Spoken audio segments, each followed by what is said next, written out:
Hi everyone, welcome back to my YouTube channel. And हम पिछली video में chapter number 1 कर रहे थे, जहाँ पे हमने बेसिक रिवीजन करी थी, जहाँ पे मैंने आप लोगों को बताया था कि भाई अब्जॉर्प्शन और मार्जिनल कॉस्टिंग का ध्यान रख लेना, और ये दो वीडियोस एमए के लेक्चर्स में से मेरी प्लेलिस्ट में से जरूर देख लेना। अब कुछ बच्चे होंगे जो मेरी सुन लेते हैं और कुछ बच्चे होंगे जो मेरी नहीं सुनते। राइट, तो जो नहीं सुनते उन्हें आज समझ में आएगा कि काश हम सुन लेते। ओके, सो गाइस, आज का क्या फोकस होने वाला है, मैंने आपको पिछले ही लेक्चर में भी बताया था कि आज का फोकस सिंपल रहने वाला है कि हम आज टीवायूज और इलस्ट्रेशंस करने वाले हैं। उसके अलावा हमारा कुछ और पर्पस है नहीं जिंदगी में। Okay, so let's start with the TYUs. First of all is the very easy TYU, जो हम ऐसे केक वॉक की तरह कर डालेंगे 2 सेकंड में। क्वेश्चन कहता है which of the following organisation में यूज स्टैंडर्ड कॉस्टिंग। अब अगर आपको जिंदगी में पिछला लेक्चर याद है तो हमने सीखा था मैम क्लास में, पार्ले-जी, ओरियो, ये इंडस्ट्री जहां पे लार्ज स्केल प्रोडक्शन हो रहा है, जहां पे होमोजीनियस प्रोडक्ट्स बन रहे हैं, जहां पे रेपिटेटिव प्रोसेसेस हो रहे हैं, वहां पे हमारा क्या है, हमारा स्टैंडर्ड कॉस्टिंग बहुत बढ़िया तरीके से काम करता है। But when it comes to customization, when it comes to the different needs, when it comes to the different jobs, such as the artist, such as the designer, such as the interior designer, अब सबकी kitchen तो अलग ही बनेगी ना, सबकी kitchen अलग ही बनेगी ना। रुचि को चाहिए एल शेप किचन, साक्षी को चाहिए यू शेप किचन, राइट। तो जहां पे कस्टमाइजेशन आ जाएगा, जहां पे हेट्रोजेनिटी आ जाएगी, जहां पे स्पेसिफिकेशंस आ जाएगी, जहां पे job descriptions as an different different jobs आ जाएंगे, वहां पे आपकी स्टैंडर्ड कॉस्टिंग ज्यादा अच्छे से काम नहीं करेगी। तो अगर मैं अपने 3 ऑप्शंस देखूं, bank, designer, food manufacture, guys मुझे पता है कि डिजाइनर का जॉब स्टैंडर्ड कॉस्टिंग से नहीं निकल सकता, उसके लिए ये कंसेप्ट ज्यादा फायदेमंद नहीं है। तो अगर आपने ये फिगर आउट कर लिया, ट्रस्ट में आपका आंसर आ गया। आपको 1% डाउट करने की भी नीड नहीं है कि बाकी दो सही है या बाकी दो गलत है। क्यों? क्योंकि अगर आप देखो, ऑप्शन डी को छोड़ के, ऑप्शन डी को छोड़ के सब ऑप्शंस में आपको सेकंड दिख रहा है, और हमें पता है सेकंड आंसर नहीं है। तो देयर इज +1 एडवांटेज, +1 माइन कि आपका आंसर डी है, आपका आंसर डी है। Everybody clear with the first question? Everybody clear with the first question? Okay. So अब आते हैं हम सेकंड क्वेश्चन पे। Before I jump on to the second question, आपको कुछ मैं ज्ञान देना चाहती हूँ। ये ज्ञान अगेन एमए की तरफ से आया है, एमए के साइड से आया है। प्राइम कॉस्ट क्या होता है guys? Prime cost is nothing but the direct cost, मतलब ma'am direct material, right, and direct labour, fine. फिर हम इसमें क्या ऐड करें मैम? वेरिएबल ओवरहेड्स ऐड कर दो, तो आपका आ जाएगा वेरिएबल, एक तो गाइस मेरी उस पे मत जाना टाइपिंग पे, ठीक है। क्या आ जाएगा? Variable production cost. इसमें आप फिक्स्ड ओवरहेड्स ऐड कर दो, राइट, तो आपका आ जाएगा टोटल प्रोडक्शन कॉस्ट। इसमें आप नॉन प्रोडक्शन कॉस्ट ऐड कर दो, तो आ जाएगा आपका टोटल कॉस्ट। टोटल कॉस्ट में दोनों चीजें आती है, प्रोडक्शन भी आता है और नॉन प्रोडक्शन भी आता है। क्या मैम ये नया है? नहीं, ये सब चीजें एमए में सिखाई गई थी। ओके, तो अब हम बात करते हैं अपने एग्जाम्पल में। अच्छा, एक और बात बता दूं कि जब भी हम स्टैंडर्ड कॉस्ट कार्ड बनाते हैं, जब भी हम स्टैंडर्ड कॉस्ट कार्ड बनाते हैं, वो बनता है 1 यूनिट के लिए। कितने यूनिट्स के लिए? 1 यूनिट के लिए। तो हो सकता है आपका क्वेश्चन आपको कंफ्यूज करना चाहे by mentioning many units in the question. But do I have to get confused with it? No, guys, please. Standard cost card हमेशा 1 यूनिट के लिए बनता है। कितने यूनिट के लिए बनता है? 1 यूनिट के लिए बनता है, राइट। तो ये फॉर्मेट यूज करके मैं ऐसा करती हूँ, ये पूरा क्वेश्चन सॉल्व करने की कोशिश करती हूँ, पूरा सॉल्व करने की कोशिश करती हूँ। चलो गाइस, वैल्यू पुट इन करते हैं। तो अगर मैं रिक्वायरमेंट आप लोगों को पढ़ाऊं, तो रिक्वायरमेंट यही कह रही है that you need to prepare a standard cost card. ये सुनते के साथ ही मेरे दिमाग में बत्ती चल गई कि it has to be for 1 unit. अब क्वेश्चन कभी कभी बोल सकता है बाकी यूनिट्स के लिए भी बनाओ, बना देंगे, बट क्वेश्चन ने हमें क्लैरिफाई कर दिया फॉर 1 यूनिट। तो सबसे पहले हमें निकालनी है प्राइम कॉस्ट। क्या निकालनी है? Prime cost. तो यहाँ पे अगर मैं लिख दूं प्राइम कॉस्ट का टोटल आएगा 5। तो गाइस डायरेक्ट मटेरियल की बात कर लेते हैं। एक यूनिट में लगता है 40 स्क्वायर मीटर, और 1 मीटर की कॉस्ट है 5.30। ठीक है, तो सिंपल सी बात है, 1 मीटर में लगता है आप सॉरी 1 मीटर की कॉस्ट है 5.30, और 1 यूनिट में लगता है 40 स्क्वायर मीटर। तो आपकी मटेरियल कॉस्ट कितनी आ गई? 212। Okay, now direct wages. Ma'am direct wages इतना आसान नहीं होने वाला। क्यों? क्योंकि दो तरीके के आर्स है, दो तरीके के डिपार्टमेंट है। एक है बॉन्डिंग डिपार्टमेंट और एक है फिनिशिंग डिपार्टमेंट। तो दोनों का अलग अलग निकालते हैं। बॉन्डिंग डिपार्टमेंट को लगने वाले हैं 24 घंटे एक यूनिट में, और 1 घंटे की कॉस्ट है $5। फिनिशिंग में लगने वाले एक यूनिट को 15 घंटे, और 1 घंटे की कॉस्ट है 4.80। तो अगर मैं टोटल डायरेक्ट लेबर देखूं तो ये आ गया 192। तो मैम अगर आप टोटल प्राइम कॉस्ट देखो तो it will become 212 plus 192, that is 404। अब हम ऐड करेंगे वेरिएबल ओवरहेड्स। मैम जिंदगी में वेरिएबल ओवरहेड्स भी आसान नहीं होने वाले। क्यों? क्योंकि अगेन आपके बॉन्डिंग और फिनिशिंग दोनों होने वाले हैं। तो अगर मैं बॉन्डिंग में देखूं, बॉन्डिंग में कितने घंटे लग रहे थे गाइस? 24 घंटे। कितना ओवरहेड है? 1.50 per hour. Okay, and finishing में कितने लग रहे थे? 15 घंटे। कितना डॉलर है? $1। तो टोटल वेरिएबल ओवरहेड्स आपके आ गए ये। तो अगर आप टोटल वेरिएबल प्रोडक्शन कॉस्ट निकालोगे तो prime cost plus the variable overheads which is 455। चलो मैम अब आते हैं फिक्स्ड ओवरहेड्स पे। अगर आप जिंदगी देखो फिक्स्ड ओवरहेड्स की, फिक्स्ड प्रोडक्शन ओवरहेड्स की, तो आपको 36,000 दिया हुआ है। बट ये 36,900 यूनिट्स का है। हम ये पूरा कॉस्ट कार्ड कितने यूनिट्स के लिए प्रिपेयर कर रहे हैं? 1 यूनिट का। तो ma'am simple, 36,000 divided by 900, that is 40, that is 40। तो आपकी टोटल प्रोडक्शन कॉस्ट आ गई $495, $495।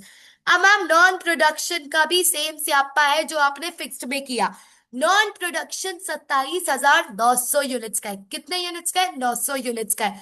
तो अगेन 27,000 डिवाइडेड बाय 900 यूनिट्स, तो आपकी टोटल कॉस्ट आ गई 495 plus 30, that is 525, that is 525। तो आपका फर्स्ट पार्ट कॉन्ग्रेचुलेशंस क्लियर हो चुका है, सॉल्व हो चुका है, जिसमें ये चारों चीजें निकाल ली थी, और हमारे आंसर्स में मुझे ये चारों चीजें दिखती हुई नजर आ रही है।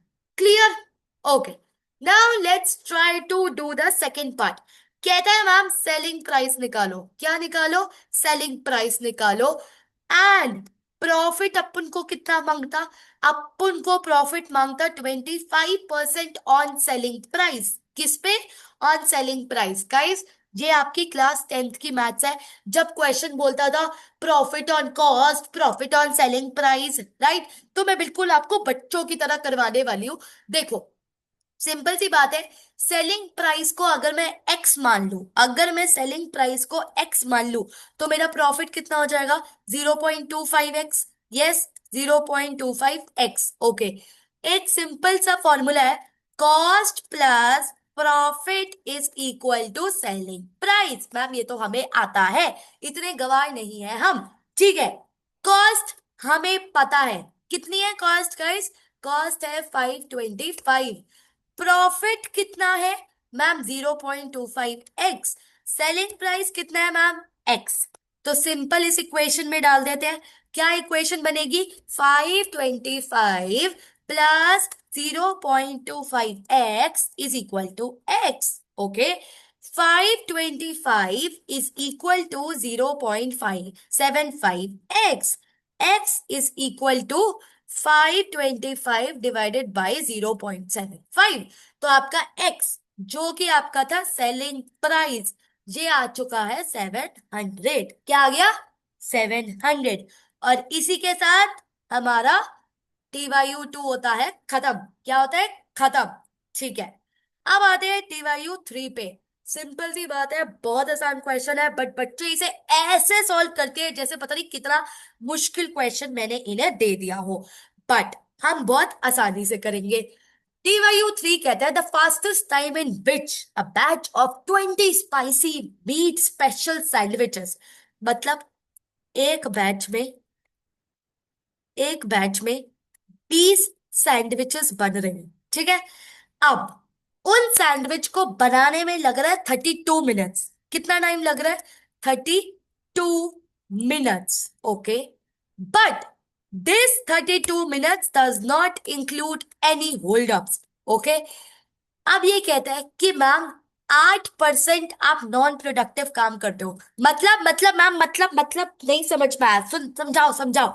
देखो, total productive time as in total time जो एक सैंडविच को बनाने में लग रहा है, लेट्स से वो एक्स है, राइट। उसमें 32 मिनट्स तो तुम यूटिलाइज करते हो, तुम्हारा आइडियल टाइम है, सैंडविच बनाते हो। बट उसमें कुछ टाइम ऐसा है जो तुम वेस्ट करते हो। क्या करते हो? वेस्ट करते हो। कितना? मैम 8%। 8% किसका ma'am? 8% of total time. 8% of x. Can I write it as 0.08x? Can I write it? So guys, can I make a statement here? Can I make an equation that 32 minutes plus 0.08x is equal to x? That is the total time taken for the sandwich. ठीक है, तो अगर मैं यहाँ पे x की value निकालूं तो ये आएगा 32 इज इक्वल टू 1 - 0.08, ये आता है 0.92x, राइट। तो x की वैल्यू आ गई आपकी, कितनी आ गई? 32 डिवाइडेड बाय 0.092। फाइन है, 32 डिवाइडेड बाय 0.92। ठीक है, 34 मिनट्स। अब देखो क्या हो रहा है यहाँ पे। मैं कह रही हूं एक बैच में बैच में 20 सैंडविचेस है। उस 20 सैंडविचेस बनाने में आपका प्रोडक्टिव टाइम है 32 minutes, right. Okay, non productive time मुझे नहीं दिया हुआ, बट अब मैंने टोटल टाइम निकाल लिया। कितना? लेट्स से ये आपने टोटल टाइम कितना निकाला? मैम इतने मिनट्स। तो गाइस, नॉन प्रोडक्टिव टाइम कितना था? इसका 8%, that is 2.78 minutes. Everybody got it till here? Everybody got it till here? ठीक है, क्वेश्चन आगे पढ़ो। In addition to this setup time is required for 2 minutes. Ma'am, आप जिंदगी में सिर्फ सैंडविच नहीं बना रहे, आपको मशीन सेटअप भी करनी पड़ेगी, जिसके लिए आपको टोटल चाहिए 2 मिनट। तो guys, total time for one batch which includes 20 sandwiches is taking me 34.7 plus 2 minutes. So it is total taking me 37 minutes approximately. Okay. अब क्वेश्चन क्या है? If the sandwich makers are paid 4.50 per our, guys इसे अब मुझे convert करना पड़ेगा are में, क्योंकि मुझे रेट दिया हुआ है आर के हिसाब से। तो डिवाइडेड बाय 60 कर देती हूँ, यही मेरी मैम ने सिखाया था स्कूल में। ठीक है, तो ये आ गया आर। 1 आवर की कॉस्ट कितनी है मैम? 4.50। तो हमारा टाइम की कॉस्ट कितनी हो गई मैम? इतना इंटू इतना। This is dollar, this is dollar.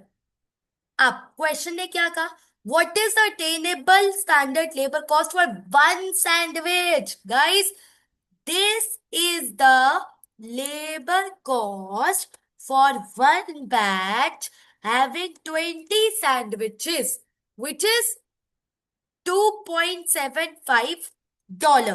Okay, now I need to calculate for one sandwich. तो मैं क्या करूं अकलमंदो? Can I simply divide it by 20? Yes. So the answer is standard cost per sandwich for labor is nothing but $0.137. Everybody understood the calculation. Now, What mistakes will you do as a student here? तुम 20 sandwiches consider ही नहीं करोगे. Secondly, you will not convert it into R. thirdly, you will not read the question properly. तुम answer यहां छोड़ के आ जाओगे, but answer ये नहीं है. आंसर क्या है? आंसर ये है. ठीक है ना? Let's move on to the next EYU. Okay. कहता है a business has prepared the following standard cost card. Okay. So standard cost card 1 unit के लिए होता है, बट इन्होंने 10,000 यूनिट्स के लिए बनाया है. ठीक है, बहुत ही बढ़िया बात है. ओके. पर मंथ 1 यूनिट की कॉस्ट तुम्हें दे दी है, तो पर यूनिट देख रहे हो, प्रॉफिट पर यूनिट, तो तुम्हें ये पर यूनिट के हिसाब से दिया हुआ है. फाइन. एक्चुअल इतनी है. फाइन. जिसके हिसाब से पर यूनिट के हिसाब से तुम्हें ये दिया हुआ है. ओके. पर यूनिट के हिसाब से नहीं है, 12,000 यूनिट्स का ही दिया हुआ है. ठीक है, sorry. Using a flexible budgeting approach, prepare a table showing the original fixed budget. तो सबसे पहले मुझे दिखाना है ओरिजिनल फिक्स्ड बजट. ये ओरिजिनल फिक्स बजट कितने यूनिट्स का बनेगा गाइस? 10,000 यूनिट्स का. फिर बताना है फ्लेक्स्ड बजट. सो इसके हिसाब से मुझे एक फ्लेक्स्ड बजट बनाना है, मतलब 12,000 यूनिट्स का बजट बनाना है. फिर मुझे एक्चुअल के साथ उसे कंपेयर करना है, तो मैं यहाँ पे एक्चुअल लिख दूंगी, जो कि कॉपी पेस्ट होगा क्वेश्चन से. और फिर मुझे वेरिएंस भी निकालना है, मतलब एक क्वेश्चन में कितना चीजें करवाओगे मैम. ठीक है. तो ये सब चीजें मुझे निकालनी है और क्वेश्चन खत्म करनी है. तो सबसे पहले सेलिंग प्राइस पे चलते हैं. सेलिंग प्राइस आपका है 10. तो गाइस सेल्स रिवेन्यू कितना आ जाएगा? ये तो बहुत ही छोटी मैथ्स है. Right. Right. Okay. Same goes here also. And मुझे एक्चुअल दिया हुआ है 125,000. तो वेरिएंस निकाल दो.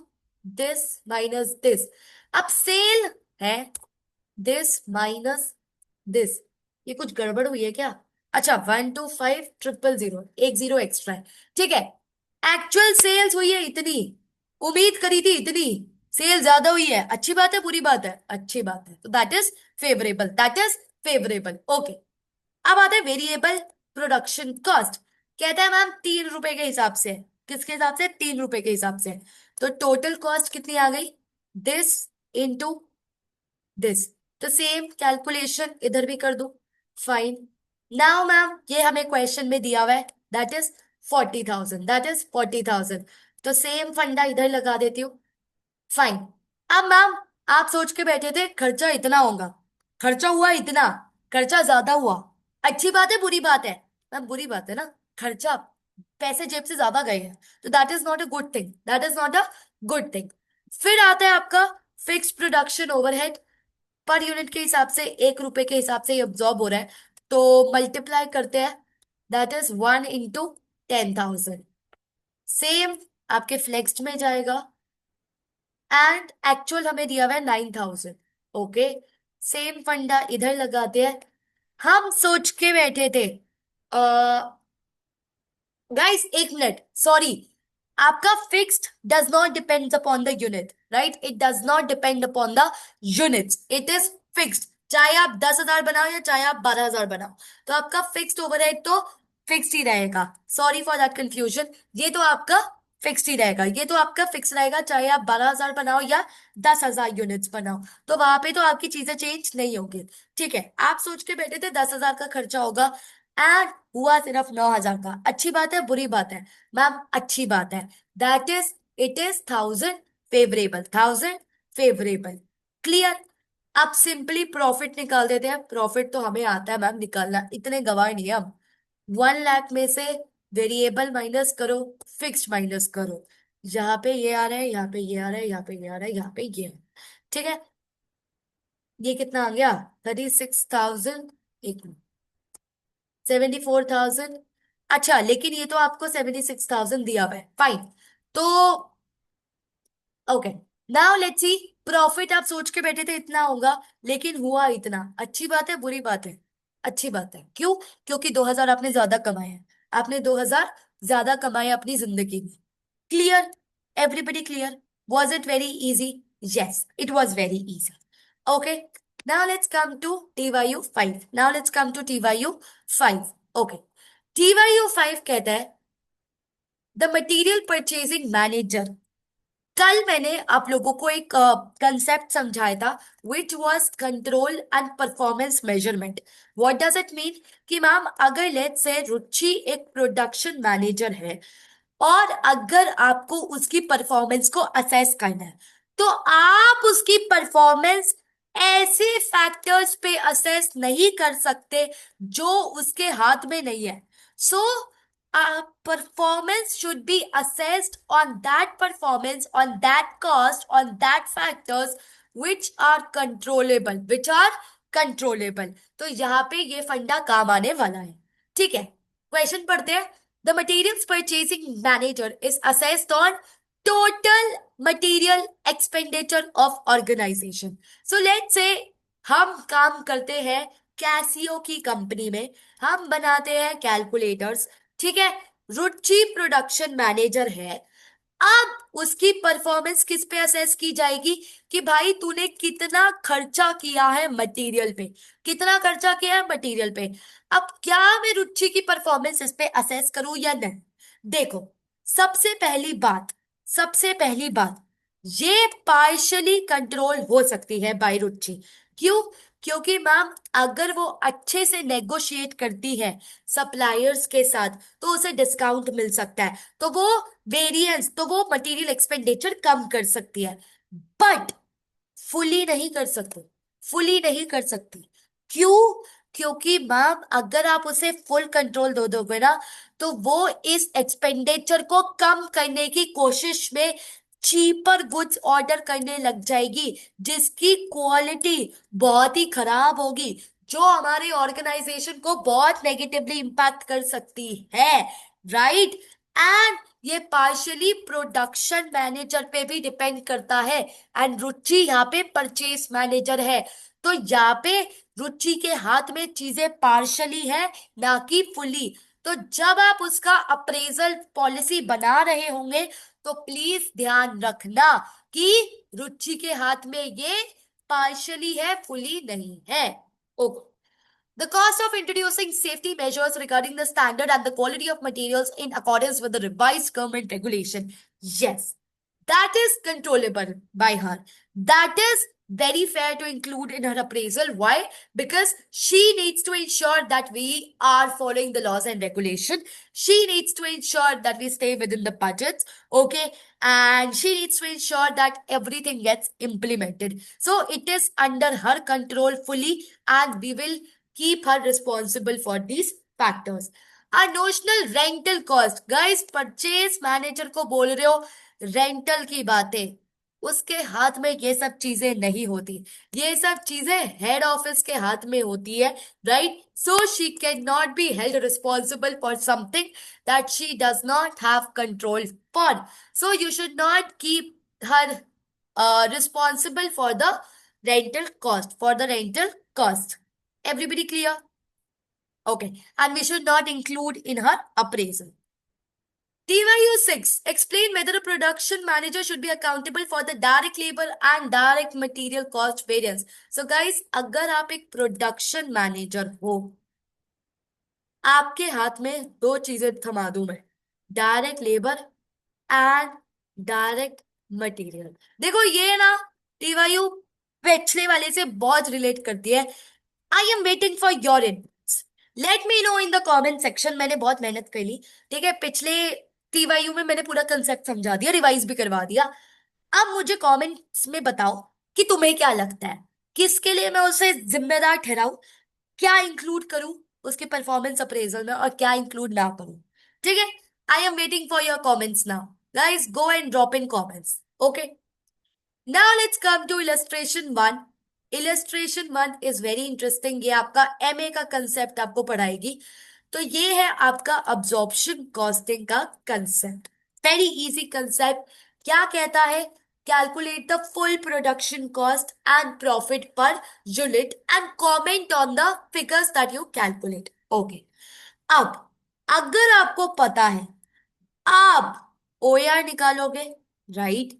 मैम ओएआर के लिए दो चीजें चाहिए, एक है ओवरहेड्स एंड उसके डिनोमिनेटर में चाहिए जिस बेसिस पे आप उसे अब्सॉर्ब करना चाहते हो, एक्टिविटी लेवल।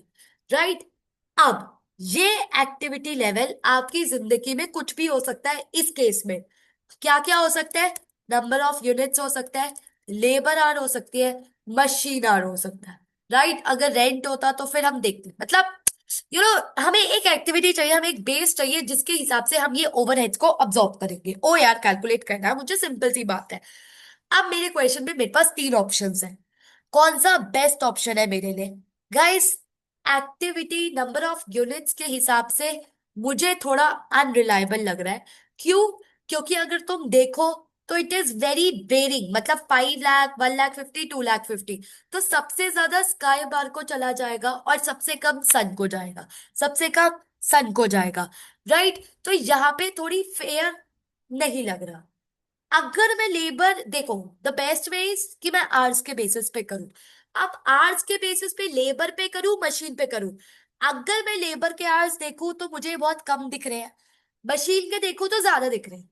तो कहना है say this particular company is machine incentive, I can say that.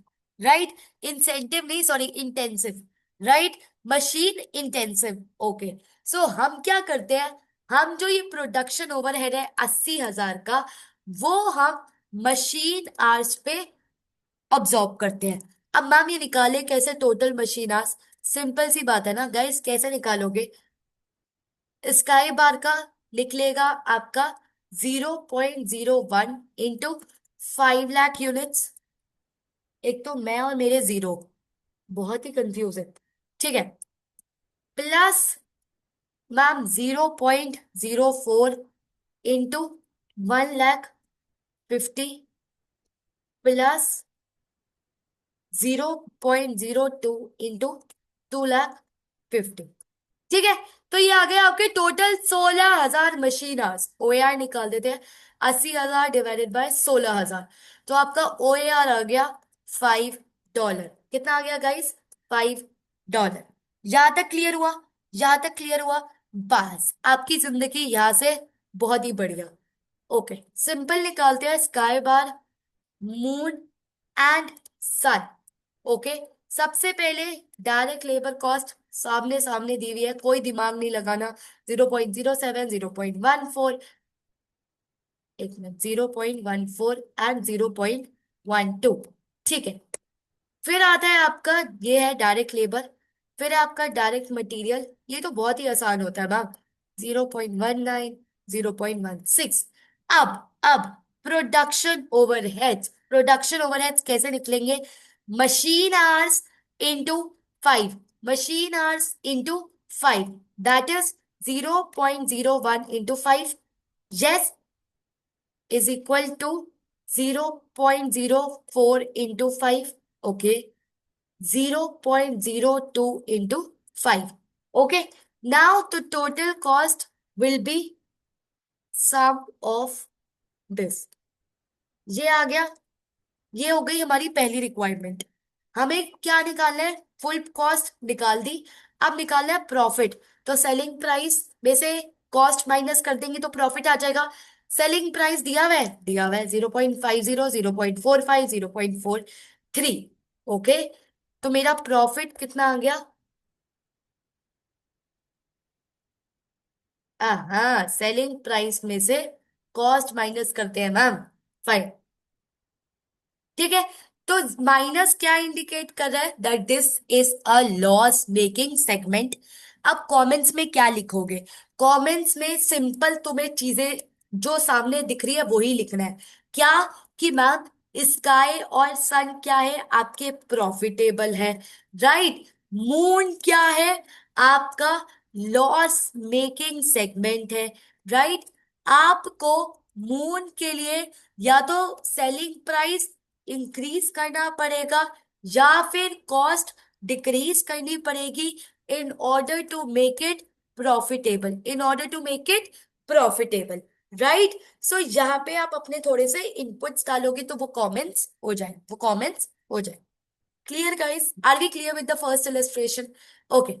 Now let's come to the second illustration, which is going to be the second last question of our class. A company has budgeted कितना? 3,000 units of a single product. जिसकी direct cost per unit है 17, fixed cost है आपका 9।